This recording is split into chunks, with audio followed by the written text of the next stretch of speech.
like to talk today Harry Potter. Harry Potter, the chosen one, am I right? Master of the Elder Wand, master of the invisibility cloak, just an all-round great and powerful wizard. But then, there's Malfoy, am I right? Malfoy is the worst. Him and Pansy Parkinson. Hashtag Pansy Parkinson if you haven't read the books. Him and Pansy Parkinson are just the worst people in the entire Harry Potter books. Well, not the worst, there's Umbridge. But Draco sides with Umbridge. But were they always destined to be enemies? Why did Draco offer Harry the hand of friendship in their first year? Why did Draco grow to hate Harry so much? Today, we find out. This is Nerd After Dark. We're trying a new experimental video format. Stay with me, this is gonna rock. Hello, I'm a nerd.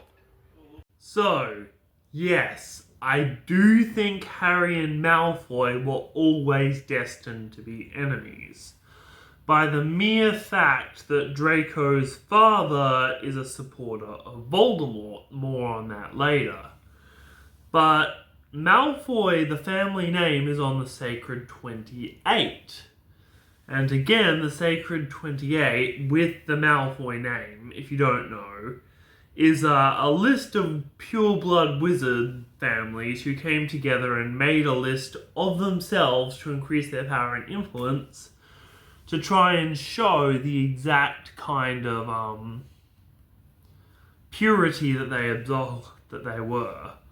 But the Sacred 28, they were a dangerous organization, and it was done purely out of a desire to increase their own influence.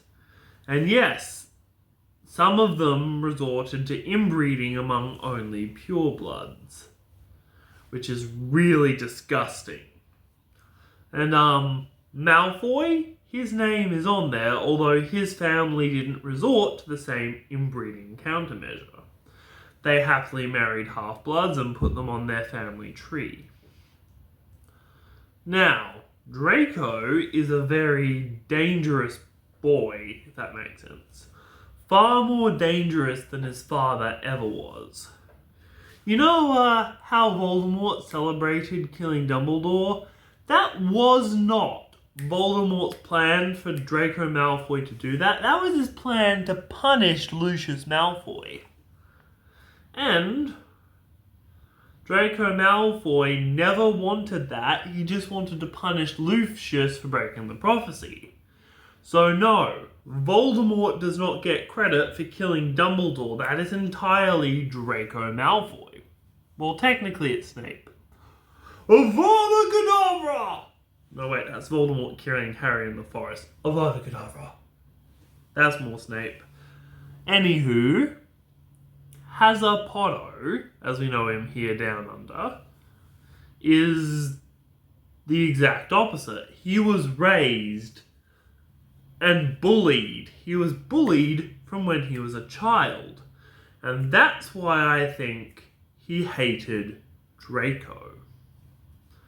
You see, his hatred of Draco Malfoy delves from his hatred of his cousin, Dudley. And well, Dudley Dursley is a lot like Malfoy. Anywho, they're both consider themselves to be superior among their peers in both Wizard and Muggle. They both bully Harry for separate reasons. Their parents are both either Muggle supremacists like the Dursleys or the magical supremacists, magical human supremacists in the Malfoys. Do you ever wonder what it would be like if Vernon Dursley was more dangerous? Like if Vernon Dursley was a wizard hunter? That'd be so cool seeing him raise a shotgun at a wizard and Hagrid going with the barrel. Anywho, thank you so much.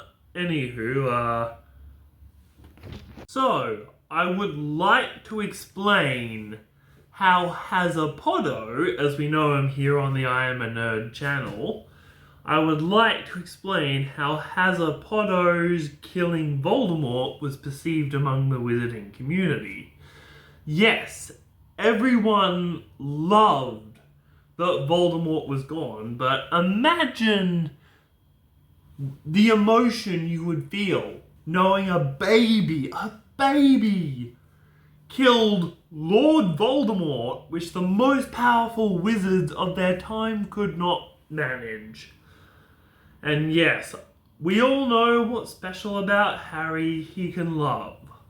Harry has been through everything a boy his age should never go through. He has watched people die. He has had the Dursleys his entire life. But he can love. That's what separates him from Voldemort, and Lily's sacrificial protection destroyed Voldemort. We know that. But the rest of the wizarding community, most importantly the Death Eaters, did not know that. They looked at this one-year-old baby and thought, holy beep, he just killed our boss. This boy, the guy we're all afraid of, killed our boss. And when Voldemort returns, Harry resists the Cruciatus Curse and the Imperius Curse. Now, people at Hogwarts might know Harry learned how to resist the Imperius Curse because he was trained by Voldemort's own supporter, Mad-Eye Moody, to do so. And he resisted the Imperius Curse out of straight willpower. Hashtag Harry Potter for Green Lantern. Anywho, Hazapoddo is so powerful in his will and drive that he can fight Voldemort and stand up for righteousness. But I want to specifically draw your attention to a spot in the books. In book 1, where Draco Malfoy first meets Harry. Of course, he first meets Harry in a bookshop in Diagon Alley. Harry is not impressed with Draco, but Harry meets Draco Malfoy again in Hogwarts and is like, I heard of you. You're Harry Potter. You need help determining the right sort of wizard for the wrong sort of wizard. I can help there. What's Harry's response? Pause and comment below. I think I can spot the wrong type of wizard for my own, thanks. And think about that. Children at the age of 11 do not, and he has the emotional maturity to reject Draco Malfoy on the spot. He has the emotional maturity to slander a boy who has just called you out and asked you to be his friend in front of the entire class. That is the moment when Draco Malfoy was ticked off and decided, no, Harry, you are not my friend. But what if I told you that Hazapoddo had more power to be Malfoy than even Malfoy? Imagine a scenario where Harry Potter was, let's say, raised by Sirius, and Sirius wasn't persecuted. Harry would have less EQ, and Sirius has never been good at reining in troublemaking. So I reckoned Harry would have joined Malfoy if he was raised by Sirius. And he may have grown an ego too big for even Dumbledore to contain.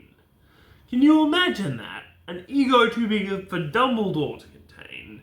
Your dad is important at the ministry? I'm Harry beeping Potter. What are you gonna do? You're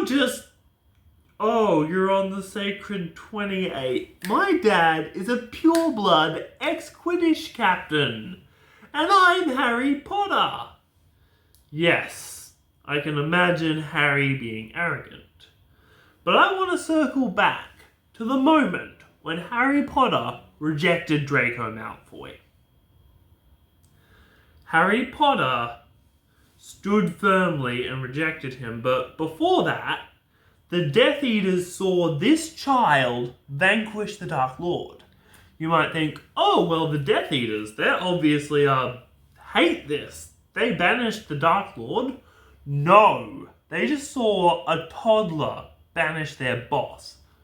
And their first thought would be the same first thought of all of us. I think this kid might be more powerful than Voldemort. I do not think this is sacrificial protection. I think Harry may be a more powerful dark wizard than Voldemort himself. So, put yourself in Lucius Malfoy's shoes. You are Lucius Malfoy. You are disgusting, admittedly, but you know that this boy destroyed the Dark Lord which you're all terrified of. What if he's a more powerful wizard than Voldemort? You have a son about Harry's age. What if you can send your son to suck up to Harry, to be Harry's friend, and draw him closer to the dark side, so you yourself and all of the Death Eaters can rally around this boy? What if Voldemort returns, you ask? Oh, you're Voldemort. I killed you when I was a baby. Yeah, sorry, I'm not that scared. They thought that Harry was more powerful than Voldemort as a baby. They were willing to fight their own boss if it meant teaming up with a powerful dark wizard like Harry Potter. You could also argue that Harry may have been a more powerful light wizard than Harry Potter, or good wizard. There are no light wizards. I don't want to start a light side, dark side thing in the comments. Harry may have been an incredibly powerful wizard that could be a hero, that could be a savior. And perhaps Lucius Malfoy spent his time in hiding, waiting for Harry to go to Hogwarts, so he could serve his new master. I am a nerd. Hello, I am a nerd. What do you think? Was Lucius Malfoy either scared of Harry, or was he looking for a rallying point to defy Harry? Was he looking for the Dark Lord's return? You know, he didn't bring back Voldemort until book 6 using the diary. But yes, Harry Potter is goated and I love it. Do you think Lucius Malfoy was secretly a Harry fan before book 1? Do you think the Death Eaters would have rallied around a dark side Harry? Tell me what you think in the comments below. And for my question of the day, what is the scariest character in Harry Potter other than the Dementors? We are nerds. You're welcome on this channel anytime. Thank you. I'll see you again.